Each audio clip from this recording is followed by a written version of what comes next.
Dicen que el terror no siempre llega con gritos. A veces llega con una certeza, con la sensación de que algo no está bien, aunque nadie más lo note. Estas no son leyendas antiguas, no son cuentos inventados para asustar niños. Son relatos contados por personas comunes que una noche vieron algo que no debía existir, y desde entonces su vida cambió para siempre. Algunos aseguran que murieron y no lo saben. Otros juran que una sombra los observaba mientras dormían. Hubo quienes vieron a un hombre arrastrarse como un animal, y quienes pagaron un precio demasiado alto por jugar con cosas que no se pueden desatar. Brujería, entidades, muertes que no terminaron con la muerte. Todas estas historias tienen algo en común. Nadie salió ileso, y muchos creen que el horror aún los acompaña.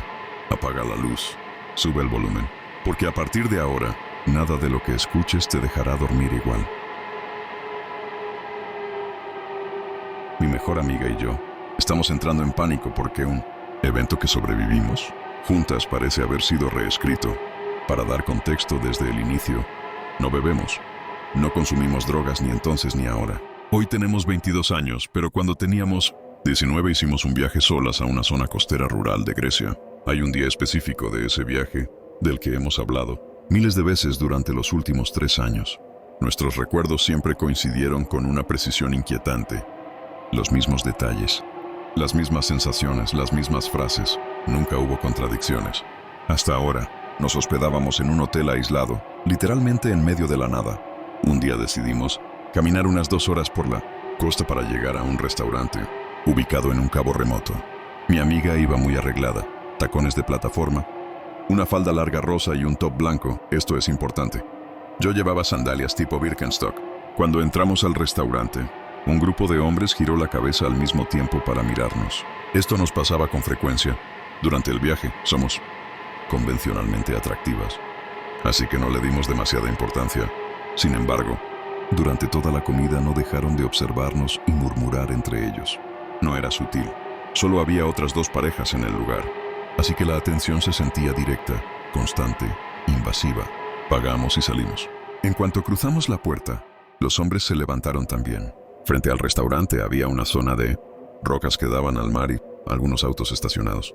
Decidimos tomarnos fotos ahí, intentando ignorar la incomodidad. Pero notamos que los hombres comenzaron a tomarnos fotos a nosotras. Estaban en sus teléfonos. Hablaban con alguien mientras nos apuntaban con sus cámaras. No había nadie más alrededor. Era un área completamente abierta. No había forma de confundirlo. Nos sentimos muy incómodas. Estábamos solas, no conocíamos a nadie. Y no queríamos llamar a nuestros padres para alarmarlos. Así que decidimos regresar caminando al hotel. Yo había estado grabando vlogs durante todo el viaje. Absolutamente todo. Este día no fue la excepción. Tenía la cámara encendida mientras nos alejábamos. La ruta de regreso iba sobre unas rocas que corrían paralelas a una carretera rural. Tranquila, casi vacía. A los pocos minutos notamos que los hombres se subieron a su auto y comenzaron a seguirnos lentamente. No nos rebasaban. No se quedaban atrás, avanzaban a nuestra misma velocidad. Después de unos 7 minutos, las rocas se terminaron. La costa chocaba contra un muro natural donde el agua se encontraba con la tierra, y la carretera continuaba internándose en una zona densa, llena de arbustos y vegetación cerrada. Los hombres seguían ahí acechándonos desde el coche. Ambas supimos lo mismo al mismo tiempo. Si entrábamos por ese camino, por esa carretera estrecha entre matorrales, algo terrible podía pasar. Para evitarlo, tomamos una decisión desesperada: caminar por el mar para llegar al siguiente promontorio. La marea estaba alta, por encima de nuestras rodillas. Recuerdo perfectamente haber grabado todo, nosotras entrando al agua, avanzando con dificultad. Mi amiga con sus plataformas y su falda larga completamente empapadas. Volteábamos constantemente hacia atrás. Los hombres detuvieron el auto justo frente al punto donde entramos al agua. Se bajaron, se quedaron ahí, observándonos en silencio mientras caminábamos mar adentro. Finalmente logramos llegar al otro lado. Había una banca. Nos sentamos ahí exhaustas, mirando cómo ellos nos miraban, hasta que después de lo que pareció una eternidad, se fueron. Durante años, esa fue la historia. La razón por la que ahora estamos perdiendo la cabeza es que recientemente fui a buscar ese material para hacer una publicación de cumpleaños para mi amiga. Quería editar nuestros momentos más icónicos. Al revisar los videos, algo estaba mal. En las tomas donde nos tomamos fotos junto al mar, donde definitivamente solo estábamos nosotras y esos hombres. Ahora aparecen mujeres desconocidas en bikini, justo a nuestro lado, como si siempre hubieran estado ahí. Nunca existieron, jamás las vimos.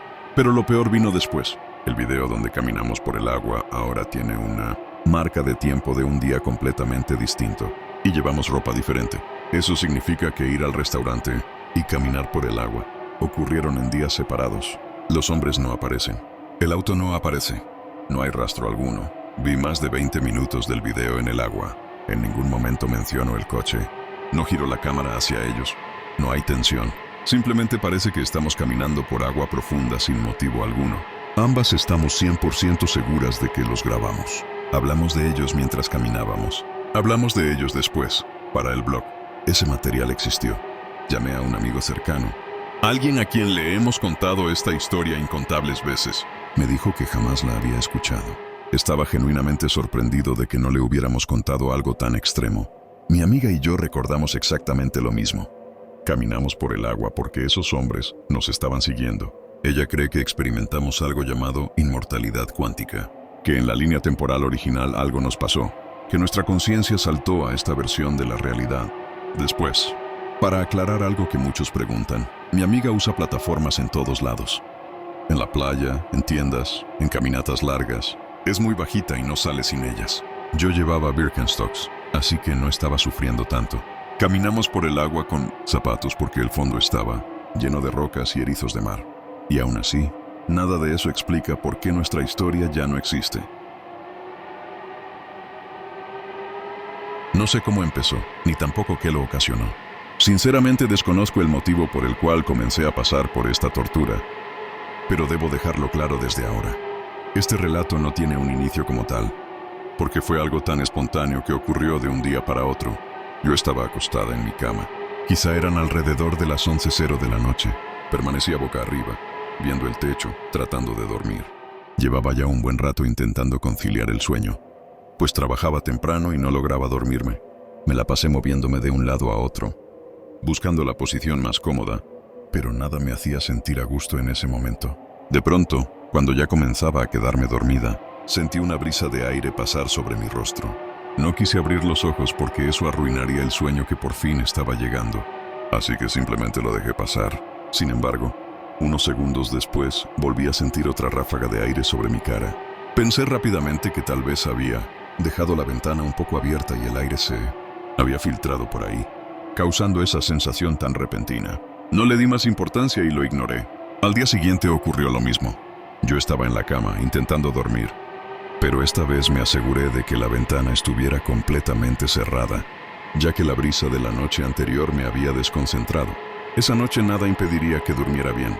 Ya acostada, comenzando a agarrar el sueño, volví a sentir una brisa pasar sobre mí.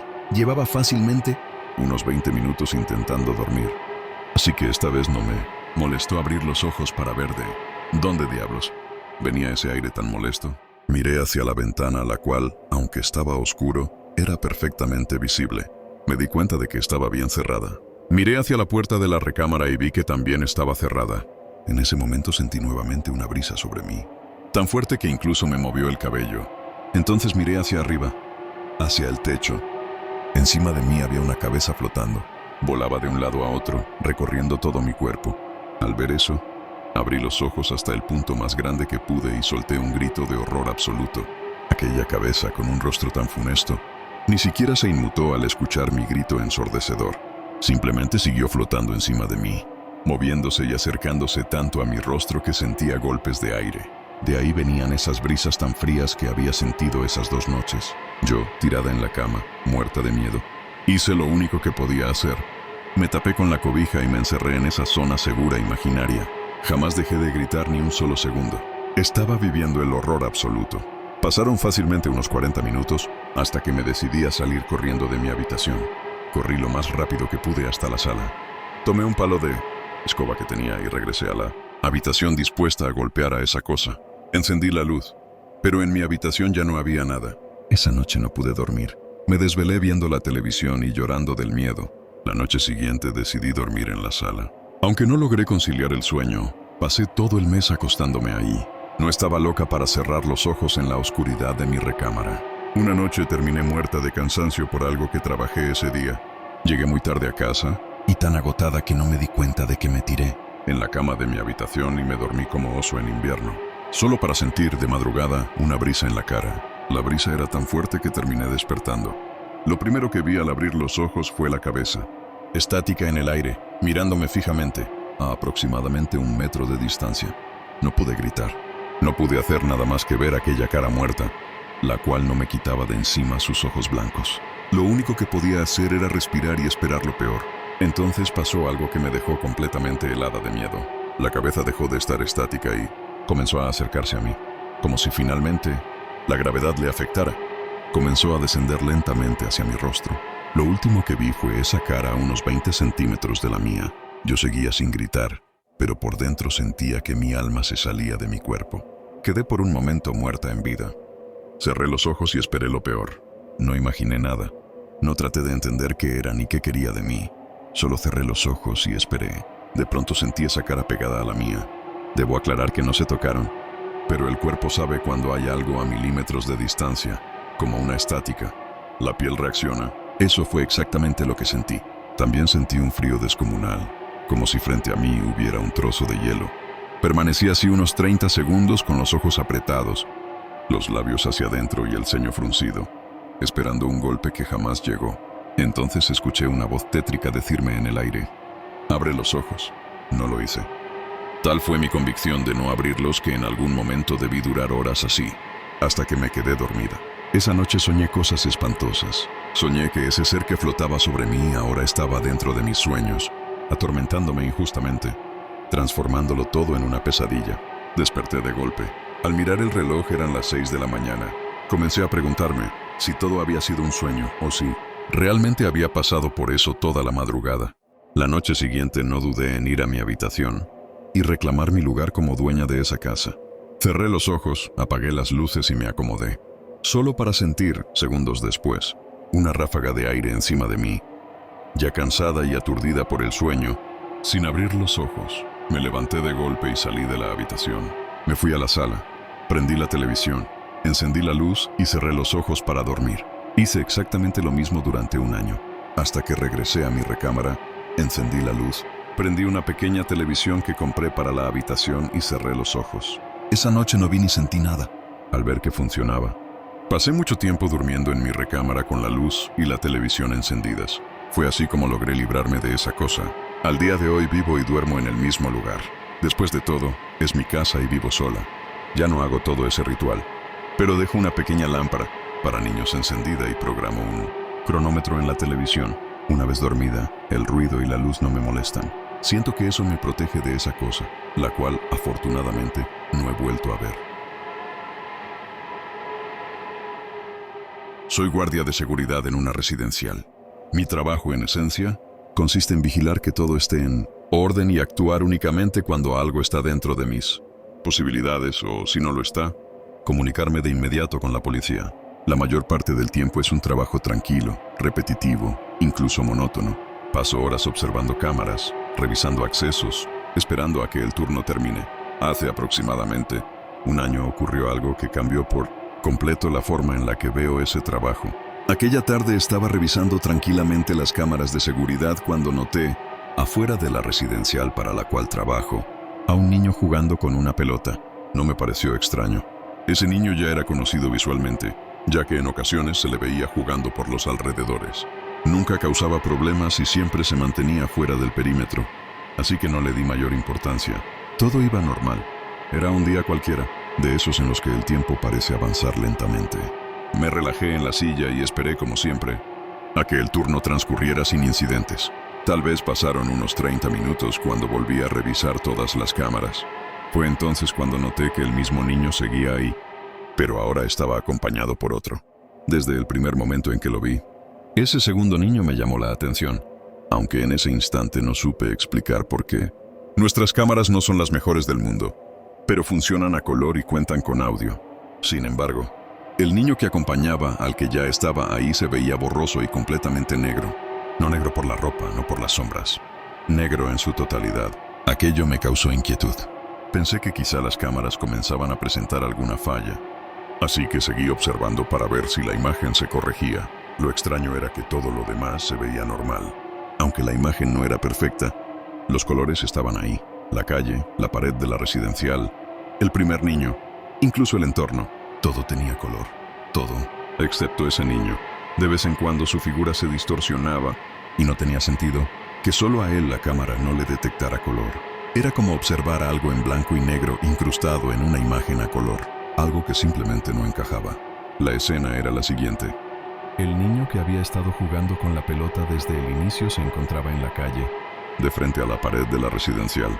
El otro niño estaba a unos cuantos metros frente a él, pero de espaldas a la cámara. Parecía que estaban conversando. El niño de la pelota, de unos 9 años aproximadamente, sostenía su balón con fuerza, aferrándose a él. Recuerdo pensar que quizá no quería jugar con ese nuevo niño. Yo observaba atento cuando de pronto el audio de la cámara captó un sonido que no olvidaré jamás. Fue un chillido, pero no uno normal. Era un sonido parecido al de una bestia. En ese mismo instante vi como el niño negro se abalanzó sobre el niño de la pelota. En cuestión de segundos ya estaba encima de él, atacándolo. Al inicio pensé que era una pelea común entre niños. Incluso pensé, es parte de la vida, necesitan esto. Así que por unos instantes, fui solo un espectador más de una pelea callejera infantil. Pero todo cambió cuando, en pleno ataque, el niño negro comenzó a moverse y terminó dando de frente a la cámara mientras seguía atacando al otro niño que ya estaba en el suelo. En ese momento me levanté de golpe de la silla. Sin pensarlo salí corriendo. Los pocos segundos que alcancé a observar esa escena se sintieron eternos, como si la lucha hubiera durado horas. Ese niño no tenía cara. Era exactamente igual a lo que se veía de espaldas. Una mancha negra con forma de cuerpo infantil. Lo único que se distinguía eran 2 enormes ojos blancos y una boca desproporcionada, abierta con colmillos sobresaliendo. No eran dientes normales, eran colmillos. Ese niño, si es que realmente lo era, tenía algo dentro. Algo que no era humano. Atacaba al otro niño como lo haría un animal hambriento, con furia, sin control. Corrí lo más rápido que pude hacia ese lugar. Me quedaba a unos 5 minutos de mi puesto, pero tenía que salir por la entrada principal, lo que me haría perder segundos valiosos. Estaba extremadamente nervioso. Había visto cómo un niño estaba siendo destrozado por algo que no era humano. Quizá aquello intentaba aparentar serlo, pero no existen personas con el cuerpo, la ropa y el cabello exactamente del mismo color negro, ni con unos ojos de ese tamaño, ni una boca que parecía la de un depredador. Mientras me acercaba, escuché gritos de dolor y terror. Yo sabía perfectamente lo que había visto. Eso que atacó a ese niño no era humano. Finalmente salí por la entrada, la cual en ese momento no tenía guardia ya que funcionaba de forma automática con código. Corre. Seguí corriendo por la calle hasta la esquina. Al girar, debía encontrarme con esa criatura aún encima del niño. Pero al doblar la esquina vi a su madre en el suelo, atendiéndolo de manera desesperada. Había mucha sangre, y a lo lejos alcancé a ver un perro negro, enorme, correr por varias calles hasta desaparecer de mi vista. Saqué mi radio y llamé de inmediato a emergencias con mi línea directa. La mujer, madre del niño, me rogaba que la ayudara, aunque ya lo estaba haciendo. Estaba completamente cegada por el miedo. «Un perro atacó a mi hijo», gritaba una y otra vez. Intenté tranquilizarla y le dije que no había sido un perro. Le dije que había sido otro niño quien había atacado a su hijo, porque eso era lo que yo había visto en las cámaras. El niño lloraba y gritaba, empapado en líquido rojo y heridas. Tenía golpes y mordidas que, honestamente, parecían producto de un ataque de perro. Pero yo había visto al niño negro. Yo había visto sus colmillos. Estaba completamente seguro de lo que había presenciado. Llegaron la ambulancia, la policía y el control animal. Todos pidieron informes. El niño fue trasladado de urgencia al hospital. Los testigos dimos nuestras versiones. La madre dijo que salió al escuchar los gritos desgarradores de su hijo y vio un bulto negro encima de él, y que al acercarse pudo ver claramente que se trataba de un perro que huyó al verla llegar justo antes de que yo apareciera. Una vecina afirmó haber visto al niño solo, y que de la nada comenzó a gritar mientras un perro ya estaba encima suyo. Yo di la versión menos creíble. Conté que había visto a un niño de negro, aclarando que no estaba vestido de negro, sino que era completamente negro, un ser oscuro. Expliqué que lo vi abalanzarse sobre el niño y que, al ver ese rostro imposible, salí corriendo al rescate, pero que al llegar solo alcancé a ver un perro huyendo. Fuimos a revisar las cámaras de seguridad las únicas pruebas reales de lo ocurrido. Al intentar revisar la grabación, el sistema se trabó, se reinició y todo el metraje de ese día se había perdido. Nadie vio al niño sombra, nadie más que yo. Hasta ese momento yo era el loco. Todo cambió tiempo después, cuando le preguntaron al niño qué había pasado. Él confirmó mi historia. Dijo que un niño salió de la pared, directamente de la sombra, que se le acercó y le pidió jugar con una voz tétrica e inquietante. Dijo que se negó, que insistió varias veces, pero él no aceptó. Entonces la criatura se le lanzó encima golpeándolo. Luego dejó de sentir golpes y comenzaron las mordidas. Cuando abrió los ojos, el niño ya no estaba. En su lugar había un perro con los mismos ojos blancos enormes, los mismos colmillos y el mismo cuerpo oscuro. Nadie supo cómo ocurrió. Nadie supo por qué a ese niño.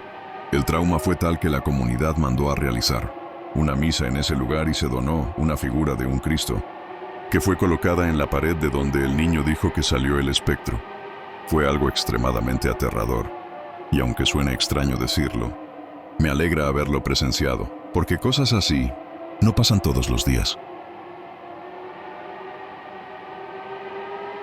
Quiero contar un relato que me ocurrió hace aproximadamente 18 años, cuando trabajaba como policía. Por motivos de seguridad y privacidad, no diré exactamente en dónde, solo puedo decir que fue en México. Aquella noche estaba en turno nocturno, patrullando la ciudad como de costumbre, cuando recibí un reporte de la central. Varias llamadas coincidían en lo mismo. Había una persona herida en las afueras de la ciudad. Yo era la unidad más cercana, así que me dirigí de inmediato al lugar. Tardé alrededor de 20 minutos en llegar. Al arribar, hice lo primero que indica el protocolo. Hablé con una de las personas que había realizado el reporte. Cuando le pregunté cuál era el problema, la mujer me respondió con voz nerviosa: «Hay una persona herida arrastrándose por la calle». Me señaló la dirección y comencé la búsqueda de inmediato. Para ese momento ya eran aproximadamente las 2:00 de la mañana. En total habían sido 4 llamadas diferentes, todas reportando exactamente lo mismo y dentro de la misma colonia. Otra patrulla venía en camino para apoyarme, pero tardaría unos 10 minutos más en llegar. Recorrí varias calles sin encontrar nada, hasta que llegué a una zona donde había un terreno baldío enorme. Fue ahí donde noté algo extraño. El zacate se movía de manera brusca, como si algo se estuviera arrastrando por dentro. Bajé de la patrulla con la linterna en la mano y caminé hacia el terreno para verificar si se trataba de la persona reportada. A lo lejos, entre la hierba, logré distinguir unas manos abriéndose paso frente al cuerpo. Comencé a dar avisos en voz alta mientras me acercaba. «Buenas noches». «Alto, detente». «¿Estás bien?» «Oficial de policía, ¿está herida?» Repetí varias preguntas mientras avanzaba. La figura estaba a unos 10 metros de distancia, pero no respondió en ningún momento. Solo continuaba arrastrándose por el pasto, sin una dirección clara. Al acercarme más, pude distinguir con claridad que se trataba de una mujer desnuda, extremadamente delgada, con cabello largo y negro. En ese instante pensé en lo peor, que había sido abusada, asaltada, apuñalada. Incluso pensé que podría estar bajo el efecto de alguna droga. Observé cuidadosamente el pasto por donde se arrastraba, buscando sangre o algún fluido, pero no vi nada extraño. Poco a poco fui descartando opciones, hasta quedarme con la idea de que quizás se trataba de una adicta en un mal viaje. Decidí adelantarle el paso para intentar detenerla. Ella no se detenía, no reaccionaba a mi presencia, ni siquiera cuando le apunté la linterna directamente al rostro. Cuando le corté el paso, le pedí que intentara levantarse, pero parecía estar en trance. Solo intentaba esquivar mis piernas para seguir arrastrándose, jadeando constantemente. Esto continuó durante un par de minutos, hasta que decidí plantarme firme. Levanté la voz y le exigí que me dijera su nombre, que me explicara qué había consumido. Entonces ocurrió algo que jamás olvidaré. La mujer, extremadamente delgada, levantó el rostro y me miró directamente a los ojos. No supe cómo pasó ni en qué momento ocurrió, pero la persona que estaba frente a mí dejó de ser una mujer. De la nada, en el mismo lugar, ya no había una persona sino un perro enorme. Un perro tirado en el pasto, con las patas hacia abajo, la lengua de fuera, chillando de dolor. El terror que sentí fue inmediato. Saqué mi arma y me puse en alerta, mirando alrededor, convencido de que había caído en alguna trampa o que alguien intentaba hacerme daño. Pensé que estaba sufriendo un ataque de pánico o algo similar. Volví a apuntar la linterna al suelo. Lo que estaba ahí seguía siendo un perro. De pronto, el animal comenzó a convulsionar, a babear de forma excesiva. hasta que en cuestión de segundos se quedó completamente tieso, con los ojos abiertos y una expresión aterradora en el rostro. Subí a mi patrulla y salí del lugar. Por radio reporté que se trataba de un perro atropellado. Me fui pensando que quizá el trabajo me estaba pasando factura, que algo no estaba bien conmigo. Sin embargo, lo peor vino después. El compañero que venía a apoyarme llegó unos minutos después de que yo me había retirado. Nadie le avisó que ya no estaba en el lugar. Él hizo la inspección por su cuenta. Lo que reportó fue aún más perturbador. En el terreno baldío ya no había un perro, ni tampoco una mujer. Lo que encontró fue un caballo muerto, tirado entre el zacate, completamente rígido. El cuerpo fue retirado con maquinaria pesada y enterrado en un terreno gubernamental destinado a este tipo de casos de animales grandes muertos, en la vía pública. Tiempo después se dijo que el caballo había muerto envenenado. Nunca se supo nada más del tema. Pero yo juro, con toda certeza, que la que se arrastraba era una mujer. Y no fui el único que la vio. Los vecinos también la vieron. Hasta el día de hoy, no sé qué diablos ocurrió esa noche. Yo perdí a mi padre hace algunos años. Murió, y durante mucho tiempo jamás fui a su funeral ni a su tumba.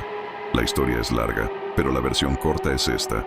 Él nos abandonó, y cuando murió, yo no estaba lista para enfrentarlo, ni siquiera muerto.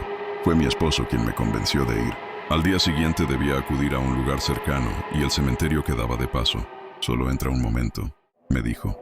Ya estás ahí. Así que esa mañana decidí hacerlo. Sabía muy poco. Que su tumba estaba junto a un árbol. Pasillo B, sección Z, camino 35. Quien haya estado en un cementerio grande sabe lo que eso significa. Pasillos interminables, filas idénticas de lápidas y una sensación constante de estar caminando en círculos. Además, solo llevaba una fotografía de su lápida. Tenía que encontrarla entre cientos. Caminé unos 15 minutos. No encontré el pasillo B, ni la sección Z, ni rastro alguno del camino 35. Me rendí. Era temprano, alrededor de las 7:20 de la mañana. El lugar estaba completamente vacío, tan silencioso que hasta mis propios pasos sonaban fuera de lugar. Lo peor fue darme cuenta de que ni siquiera sabía dónde estaba la entrada para pedir ayuda. Fue entonces cuando lo vi. A lo lejos, entre las tumbas, había un anciano. Vestía ropa vieja de un tono verdoso, como de obrero o trabajador del lugar. Recordé que al entrar había visto a un hombre con un atuendo similar, así que supuse que sería alguien de limpieza o el velador. Decidí acercarme. Mientras avanzaba, noté algo extraño. El anciano no hacía absolutamente nada. Solo estaba ahí, parado, mirando a la nada. Pensé que quizá estaba distraído, así que hice ruido al caminar para no asustarlo. Aún así, no volteó. Cuando estuve a unos 20 metros, le hablé. ¿Hola? Nada. Buenos días, señor. ¿Trabaja aquí? Seguía sin reaccionar. No se movía, salvo por un leve tambaleo, como si le costara mantenerse en pie. Me dio la impresión de que no estaba del todo bien. No parecía grosero, más bien ausente. Señor, estoy buscando un lugar y no lo encuentro. Insistí, elevando un poco la voz. Nada. Finalmente me acerqué más, decidida a ponerme frente a él. Y entonces lo vi bien. Sus ojos estaban completamente blancos. No se le veían las pupilas. Mi mente buscó explicaciones desesperadas. Quizá es ciego. Tal vez sordo. Quizá enfermo. Me planté frente a él y volví a decir, ¿hola? El anciano levantó lentamente el rostro. Esos ojos blancos se clavaron en mí. No dijo una sola palabra. Y en ese instante, una sensación insoportable me aplastó el cuerpo. Un miedo tan pesado que no pude moverme. Quise correr, gritar, hacer algo. Pero no pude. Era como si su presencia me hubiera anclado al suelo. Entonces ocurrió. El viejito se dejó caer hacia atrás, sobre la tumba que tenía frente a él. Pero no golpeó el concreto. Lo atravesó. Su cuerpo se hundió en la tumba como si el cemento no existiera, desapareciendo por completo ante mis ojos. Ahí fue cuando el hechizo se rompió. Salí corriendo. Grité como nunca en mi vida. Grité tanto que horas después tenía la garganta ardiendo viva, destrozada. Corrí sin pensar, sin mirar atrás, con el corazón a punto de salirse del pecho. Llegué a un barandal y no lo dudé. Lo brinqué. Trepé como pude, me rasgué, me golpeé y caí del otro lado como una delincuente huyendo de la escena de un crimen. Mi sudor era frío, temblaba. Al toparme con gente fuera del cementerio, soltaba pequeños gritos de terror. Me miraban como si estuviera loca, y quizá lo estaba. Corrí todo el contorno del cementerio hasta encontrar la entrada.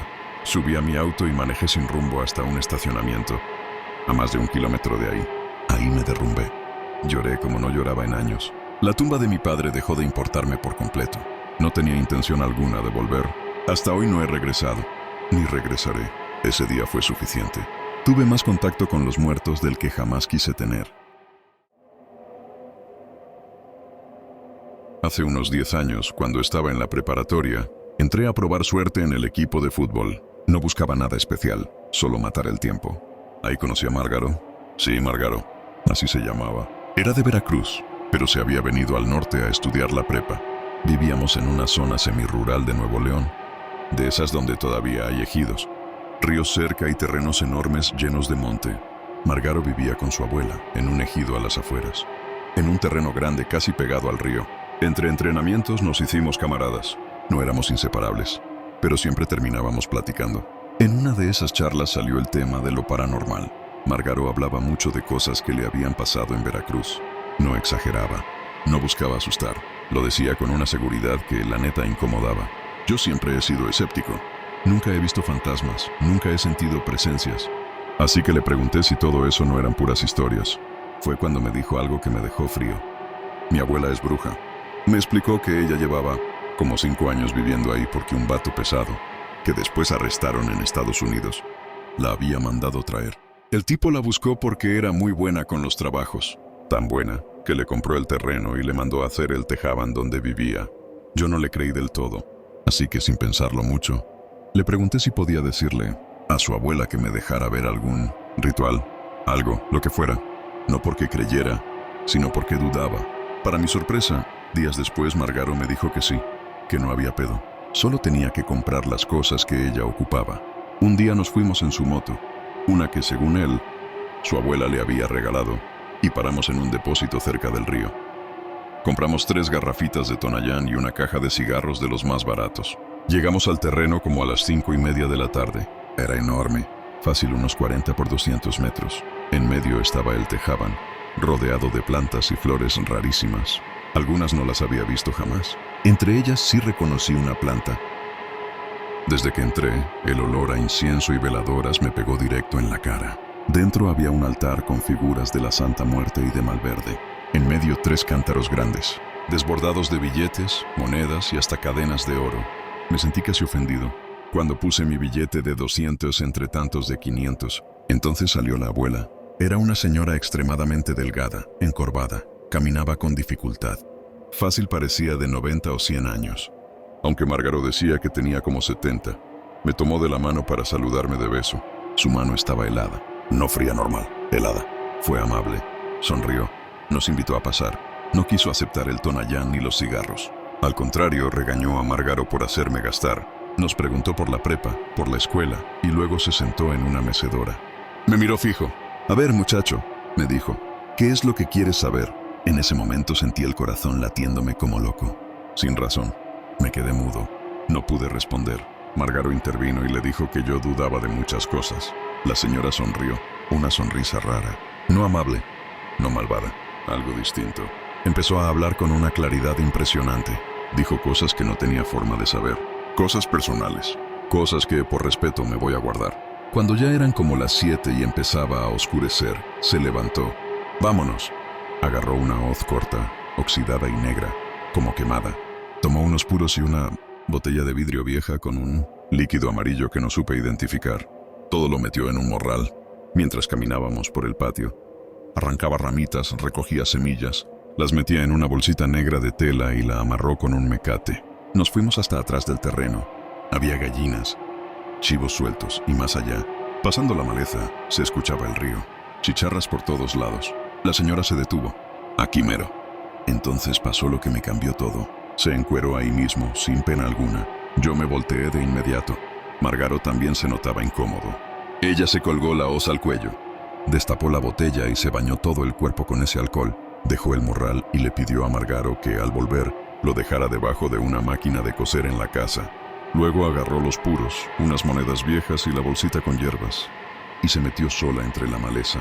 Ya estaba casi oscuro. De pronto sentí una presión brutal en los oídos. No fue un ruido, fue una sensación, como una explosión interna. Algo que no estaba bien. Vi cómo la señora se prendía en fuego. Pero no era fuego normal. Era una bola de fuego rara, antinatural. Se elevó. A unos 20 o 30 metros del suelo, El fuego se apagó con 2 aleteos enormes que se escucharon clarísimo. Y entonces cayó. No era ella. Era un pájaro negro, gigante, horrible. No era lechuza. Parecía una mezcla entre buitre, urraca y cóndor. Bajó, recogió la bolsita con hierbas con el pico y pasó volando por encima de nosotros. Los aleteos. Esos aleteos no se me van a olvidar nunca. Después de eso, Margaro reprobó el semestre. Su abuela lo ayudó a irse a Estados Unidos. Perdí contacto con él un par de años después, cuando todavía usábamos Messenger. Si algún día llegas a leer esto, Margaro, o alguien de tu familia, gracias. Gracias por enseñarme que dudar no significa que algo no exista. Tenía solo 18 años cuando me obsesioné con el amor de un hombre. Me enamoré perdidamente de él. Y él lo supo. Al darse cuenta de cuánto lo amaba, se aprovechó de mí como quiso. Me utilizó, me manipuló, y cuando se cansó del juego, simplemente me botó, como si no significara nada. Cegada por el dolor y la rabia, fui a ver a un brujo. Le pedí ayuda. Le rogué que me devolviera a ese hombre, que hiciera un amarre. Al día siguiente le llevé todo lo que me pidió, sin cuestionar nada. Un mes después el amarre dio resultado. Aquel hombre volvió a mi vida. Pero ya no era el mismo. Ahora me amaba, o eso parecía. Se casó conmigo casi de inmediato. Todo ocurrió demasiado rápido. Con el tiempo, el amor maternal comenzó a nacer en mí. Quería un hijo. Se lo pedí y él, entusiasmado, aceptó. Pero pasaron 2 largos años intentándolo y nunca quedé embarazada. Nos hicimos exámenes médicos. El resultado me destruyó. Él era estéril. Quedé devastada. 4 meses después, durante un día normal en mi trabajo, conocí a otro hombre. Era apuesto magnético. Entre nosotros ocurrió algo inmediato, intenso. Amor a primera vista. Yo tenía ya 20 años. Ese nuevo amor me dio el valor para tomar una decisión, dejar a mi esposo. Pero él no lo aceptó. Me dijo que no, que lo nuestro era para siempre. Desesperada, volví con el brujo. Le pedí que deshiciera el amarre. Él me miró serio y me dijo algo que me heló la sangre. Eso no se puede deshacer. Te advertí que era un trabajo especial, irrompible. Entré en pánico. Yo ya no amaba a mi esposo. Amaba a otro hombre, y ese hombre me amaba a mí. Llegué a pensar incluso en asesinar a mi esposo. Estaba atrapada. Él no me dejaba ir. Me tocaba sin mi consentimiento y me exigía sus derechos como esposo. 2 meses después mi vida dio otro giro. Estaba embarazada. Sabía que ese hijo no era de mi esposo. Era de mi amor imposible. Ahora más que nunca tenía que escapar. Cuando le conté todo a mi amante, me propuso huir. Acepté sin dudarlo. Planeamos irnos un sábado por la noche, porque ese día mi esposo solía irse a beber con sus amigos. Cuando llegó el día todo parecía salir bien. Tenía mis cosas listas. Mi esposo ya había salido rumbo a la cantina. Cuando llegó la hora, tomé mis pertenencias y me dirigí a la puerta. Al abrirla, ahí estaba él. No sé cómo lo supo. Me tomó del cabello y me arrastró por toda la casa. Me gritaba que yo nunca lo dejaría. Forcejeamos. Buscaba cómo defenderme cuando vi un clavo sobresaliendo de la pared. Con todas mis fuerzas lo empujé contra él. Aunque estaba muy borracho, no fue fácil. El clavo se le enterró en la parte baja de la cabeza, cerca de la nuca. No murió en ese instante, pero quedó gravemente herido. Tomé mis cosas y lo dejé ahí. Ese mismo día huí con mi amor. Años después me dijeron que mi esposo había muerto. Todo fue atribuido a un terrible accidente. Pero yo sabía la verdad. Se desangró y yo había provocado su muerte. Quedé libre. Me casé con el amor de mi vida. Pasaron 4 años. Mi hijo creció sano, hermoso, grande. Pero algo empezó a cambiar. Cada día se parecía más y más a mi esposo muerto. No solo físicamente, en su forma de ser. Empecé a dudar. ¿Y si mi hijo no era de mi amante? ¿Y si era de mi esposo fallecido?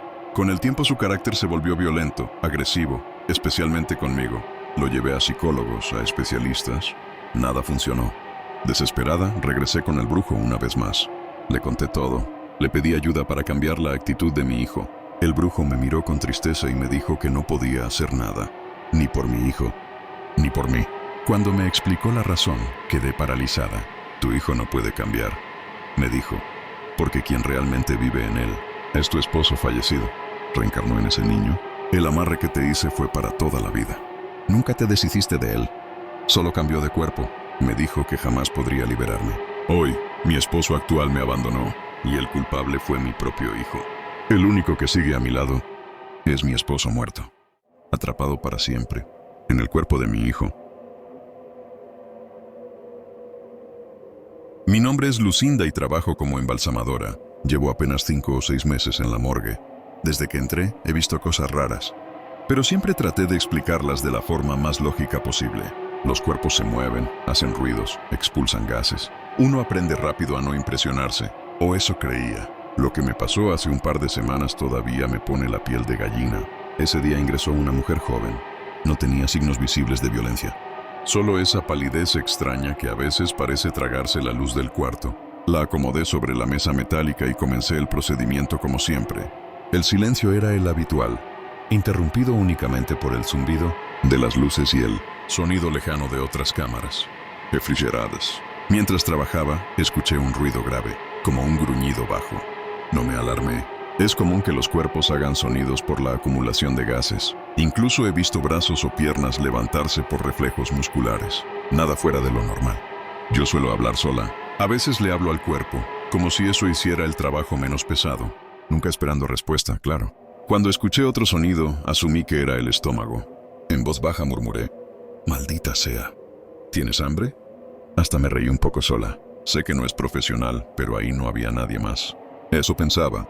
Me giré hacia la máquina de embalsamamiento para preparar los componentes. Estaba concentrada en medirlos cuando sentí algo raro. No fue un sonido al principio. Fue la sensación de que el aire se volvió más pesado, como si el cuarto se hubiera cerrado. Entonces lo escuché. Un gemido rasposo, demasiado claro para ser gas. Muy cerca, justo detrás de mí. Muchísima. No fue un suspiro. No fue un ruido involuntario. Fue una palabra. Lenta, cansada, con voz. Sentí como el estómago se me hundía. Me quedé completamente quieta, con las manos temblando sobre la máquina. El silencio regresó, pero ya no era normal. Era espeso, incómodo. Tragué saliva y me giré poco a poco. El cuerpo seguía ahí, acostado, inmóvil. Los ojos cerrados, la boca ligeramente entreabierta, igual que antes. Pero algo había cambiado. Lo supe sin saber cómo. El ambiente se sentía mal, como si ya no estuviera sola con un cadáver. Por un segundo pensé que estaba perdiendo la cabeza. Me acerqué con cuidado, tratando de convencerme de que todo había sido mi imaginación. Entonces lo escuché otra vez. No fue una palabra esta vez, sino una respiración débil, húmeda, como si algo intentara volver a funcionar. Retrocedí de golpe. El metal de la mesa crujió. Nunca he salido corriendo de mi trabajo. Nunca he dejado un cuerpo a medias. Pero ese día tomé mis cosas. Salí del cuarto y no volví hasta que alguien más entró conmigo. Desde entonces, cada vez que trabajo sola, evito hablar. Y cuando escucho ruidos, ya no hago bromas. Trabajo en silencio y con respeto. Después de escuchar estas historias, hay algo que queda claro. El terror no siempre termina cuando la historia acaba.